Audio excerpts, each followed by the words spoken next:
Vision 2030, madini ni maisha na utajiri. Watu 4 wamekamatwa na madini ya vito katika mtaa wa Togo, wilaya ya Ulanga, mkoani Morogoro, kufuatia operesheni maalum iliyofanywa na ofisi ya afisa madini mkazi Mahenge kwa kushirikiana na jeshi la polisi wilaya ya Ulanga na uongozi wa wilaya. Akizungumza na waandishi wa habari mapema jana kwa niaba ya katibu mtendaji wa tume ya madini, afisa madini mkazi Mahenge Jonas Mwano alisema watuhumiwa hao walikamatwa baada ya taarifa za intelijensia kuonyesha uwepo wa biashara ya madini inayofanyika kinyume cha sheria katika makazi ya watu. Alisema hatua hiyo ni sehemu ya jitihada za serikali kuhakikisha rasilimali za madini zinalindwa na kunufaisha taifa kupitia mfumo rasmi wa masoko. Watuhumiwa hao walikamatwa na madini mbalimbali yakiwemo spinel, rhodolite, tourmaline na volcanic glass. Madini hayo yalipatikana nyumbani kwa mmoja wao ambaye pia alikutwa akifanya usanifu wa madini bila kuwa na leseni ya usanifu wa madini kinyume cha sheria ya madini sura 123.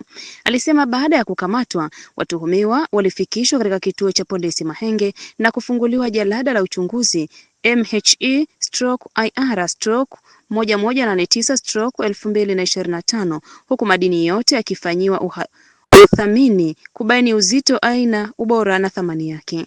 Aliendelea kusema kuwa tathmini inaonyesha kuwa madini hayo yana thamani ya shilingi milioni 54.02 huku serikali ikitarajia kukusanya zaidi ya shilingi milioni 5.05 kupitia kodi na tozo kutokana na madini hayo.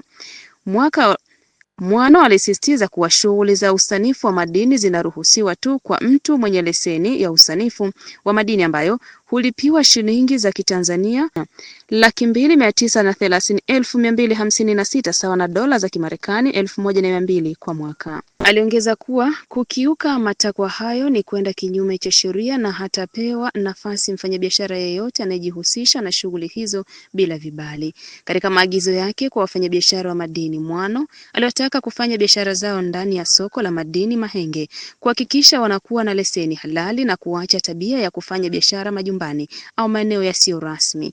Aidha, alisisitiza kuwa vitendo vya utoroshaji wa madini haviwezi kuvumiliwa na hatua kali zitachukuliwa dhidi ya yeyote atakayebainika.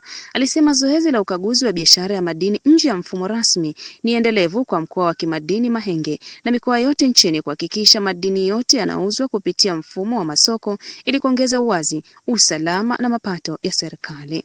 Mohab TV, Mahenge, Morogoro.